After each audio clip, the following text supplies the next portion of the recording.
कौन है वो सम्राट और वो बंदी बनी हुई लड़की कौन है? चलिए जानने के लिए बढ़ते हैं कहानी में आगे। श्रीनगर नाम के एक राज्य में रत्ना नाम की बहुत ही सुंदर राजकुमारी रहती थी, जो दिल की बहुत साफ और दयालु थी। एक दिन वो अपने कमरे में सो रही होती है, तभी उसकी माँ वसुंधरा, रानी और पिता भीम वहाँ आ जाते हैं। उठो बेटी, सुबह हो गई है। आज तुम्हारा जन्मदिन है। तुम्हें हर खुशी मिले जिसकी तुम्हें चाह है। हाँ बेटी, उठो। इस राज्य के सभी लोग तुम्हारी प्रतीक्षा कर रहे हैं। धन्यवाद पिताजी। आप लोग चलिए, हम अभी तैयार होकर आते हैं। ठीक है, जल्दी आओ। हमारे साथ साथ सभी लोग तुम्हारी प्रतीक्षा कर रहे हैं। प्रतीक्षा करवाने के लिए मैं माफी चाहती हूँ माँ, मैं बस अभी आई। वसुंधरा और भीम सिंह वहां से चले जाते हैं। कुछ देर बाद राजकुमारी राजसी पोशाक पहनकर नीचे आती है। सभी उसे देखकर खुश हो जाते हैं। आसपास के सभी राज्यों में महंगे महंगे कपड़े और मिठाइयाँ बंटवा दीजिए। आज हमारी राजकुमारी पूरे 21 वर्ष की हो गई हैं। बहुत ही जल्दी ये हमारी राज गद्दी पर बैठेंगी। पिताजी, मैं आपसे कुछ कहना चाहती हूँ। बोलो बेटी, आज मैं तुम्हारी सारी इच्छा पूरी करूंगा। तुम जो मांगोगी वो मैं तुम्हें दूंगा। पिताजी, आप मुझे बस पूरी दुनिया घूमने की आज्ञा दे दीजिए। उसके बाद अब जो बोलेंगे हम वही करेंगे। लेकिन बेटी, तुम्हें तो इस राज्य की जिम्मेदारी निभानी है ना। अगर तुम दुनिया घूमने जाओगी तो इस राज्य को कौन संभालेगा? पिताजी, मैं इस राज्य की जिम्मेदारी उठाने से पहले दुनिया घूमना चाहती हूँ और चीजों के बारे में जानना चाहती हूँ। लेकिन बेटी, तुम अकेले पूरी दुनिया कैसे घूमोगी?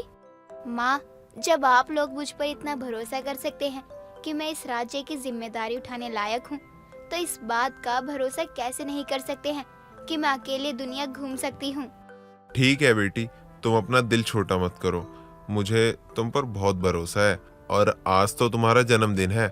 आज के दिन भला मैं तुम्हारी किसी चीज को कैसे मना कर सकता हूँ? इसका मतलब मैं पूरी दुनिया घूमने जा सकती हूँ? हाँ बेटी, तुम जा सकती हो। आप ये क्या कह रहे हैं? राजकुमारी अकेले दुनिया कैसे घूमेगी? वो सब कर लेगी। वो इस नगर की राजकुमारी है, साथ ही दिल की नेक और समझदार भी है। मुझे अपनी बेटी पर पूरा भरोसा है, वो सब कर लेंगी। राजकुमारी अपने माता पिता की इजाजत लेकर अपनी सेविका मनोरमा और अपने शाही घोड़ों के साथ दुनिया की सवारी करने निकल जाती है। अनेकों पहाड़ दरिया पार करके उनकी यात्रा को अब 1 महीना गुजर जाता है। अब सेविका मनोरमा बहुत थक चुकी थी कि एक सुंदर वन से गुजरते हुए मनोरमा राजकुमारी से कहती है, राजकुमारी, अब मैं बहुत थक गई हूँ। अब मैं आगे नहीं चल सकती हूँ। थोड़ा आराम करना चाहती हूँ। कोई बात नहीं मनोरमा, तुम आराम कर लो। मैं अपने साथ के लोगों को तकलीफ में नहीं देख सकती हूँ। राजकुमारी, आपका दिल कितना कोमल है सबके लिए। इसमें कितना प्यार और दया है। आपके अंदर राजकुमारी होने का कोई घमंड नहीं है। हम खुश हैं कि हमारे राज्य को आप जैसी नेक दिल वाली राजकुमारी महारानी के रूप में मिल रही है। अरे बस करो, इतनी तारीफ मत करो। मैं तो बस अपने माता पिता की नक्शे कदम पर चल रही हूँ। जैसे आज तक उन्होंने अपनी प्रजा को शिकायत का मौका नहीं दिया, वैसे ही मैं भी नहीं देना चाहती हूँ। आप सच में दिल की बहुत अच्छी हो राजकुमारी। अब तुम आराम कर लो, मैं तब तक यहीं आसपास घूम लेती हूँ। मनोरमा आराम से वन में एक पेड़ के नीचे लेट जाती है और रत्ना वन में घूमने लगती है। तभी आसमान में उसकी नज़र एक चील पर जाती है, जो कि वन के एक सुंदर से खरगोश पर झपट्टा मारने के लिए योजना बना रही होती है।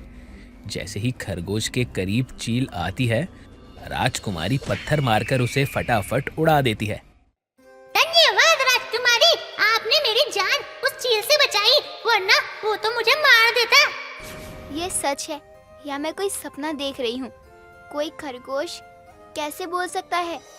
मैं एक राजकुमार हूँ, लेकिन मैं यहाँ खरगोश बनकर घूमने आया था। मेरे पिताजी एक अदृश्य योद्धा है, वो कभी किसी का एहसान नहीं लेते, और तुमने मेरी जान बचाई है तो उन पे तुम्हारा एहसान हो गया, जिसके कारण जब भी तुम्हें जरूरत होगी तुम अदृश्य योद्धा को बुलाओगी तो वो आएंगे और तुम्हारी मदद करेंगे। मेरे लिए इतना सोचने के लिए आपका धन्यवाद।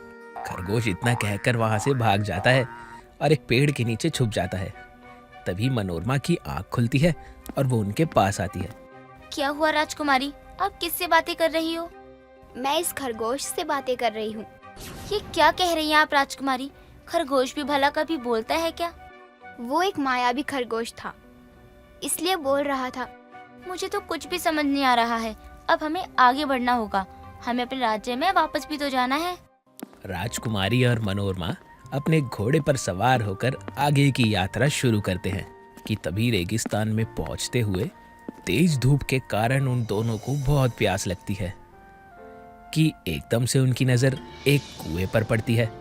दोनों उस कुएं के पास जाते हैं। उन दोनों की खुशी का कोई ठिकाना नहीं रहता, लेकिन कुएं का पानी बहुत गहरा था। राजकुमारी, ये कुआं बहुत गहरा है। अगर मैं इसके अंदर गई ना तो आप मुझे ऊपर नहीं खींच पाएंगी और मेरी तबीयत भी ठीक नहीं है।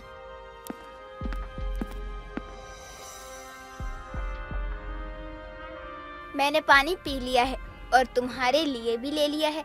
अब मुझे ऊपर खींचो। नहीं राजकुमारी, मैं आपको ऊपर बिल्कुल भी नहीं खींचूंगी।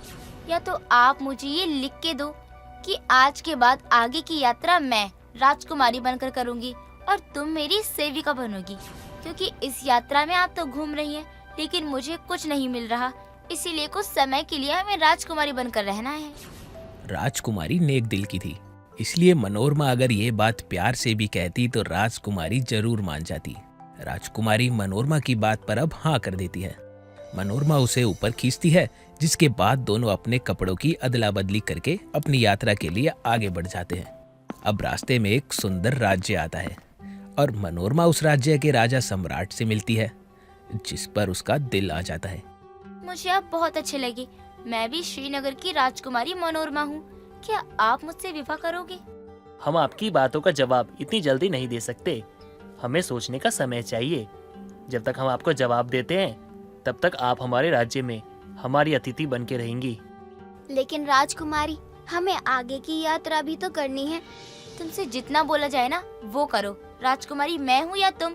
चुप हो जाओ और अस्तबल में जाकर घोड़े को खड़ा कर दो। मैं बिना राजकुमार का जवाब लिए यहाँ से जाऊंगी नहीं।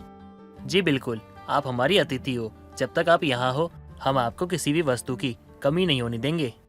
राजकुमार अपने सेवकों को कहकर उन दोनों के रहने का इंतजाम करवाता है। मनोरमा दिल ही दिल में बहुत खुश हो रही थी, क्योंकि उसकी खातिरदारी बिल्कुल राजकुमारियों जैसी जो हो रही थी। ऐसे ही दिन गुजर जाता है और एक दिन सम्राट के विरोधी राज्य के लोग उसके राज्य पर हमला कर देते हैं और सम्राट को उठा ले जाते हैं। तुम्हें सम्राट की मदद करनी चाहिए। तुम तो उसे पसंद करती हो ना, उससे शादी करना चाहती हो ना। हाँ, शादी तो करना चाहती हूँ, लेकिन उसके लिए मैं अपनी जान नहीं गंवा सकती हूँ। मुझे लगता है हमें चलना चाहिए। यहाँ रुकना ठीक नहीं है। ये तुम क्या कह रही हो? जिस इंसान ने तुम्हें सहारा दिया, तुम उसे ही मुसीबत में छोड़ने का सोच रही हो? मैं आपकी तरह दिल की इतनी अच्छी नहीं हूँ, मुझे माफ करो। मनोरमा की बात सुनकर रत्ना अस्तबल से अपने शाही घोड़े पर बैठकर सम्राट को बचाने के लिए निकल जाती है। कुछ दूर पहुंचने के बाद वो देखती है कि उसे दुश्मनों ने चारों तरफ से घेर रखा है। फिर क्या, वो अपने अदृश्य योद्धा को मदद के लिए बुलाती है। योद्धा प्रकट होता है और राजकुमारी को जादुई तलवार देकर वहां से गायब हो जाता है। अब राजकुमारी तलवार की मदद से राजा को दुश्मनों से बचा लेती है। आपको आने की क्या जरूरत थी? हमें लगा मनोरमा जी आएंगी हमें बचाने, लेकिन ऐसा तो कुछ हुआ ही नहीं। उन्होंने मुझे बोला कि मैं जाकर आपकी जान बचाऊं, इसलिए मैं आ गई। अब आपको झूठ बोलने की आवश्यकता नहीं है। हमें पता चल चुका है आप राजकुमारी हो, वो नहीं। लेकिन ये बात आपको कैसे पता? हमें पता चल गया।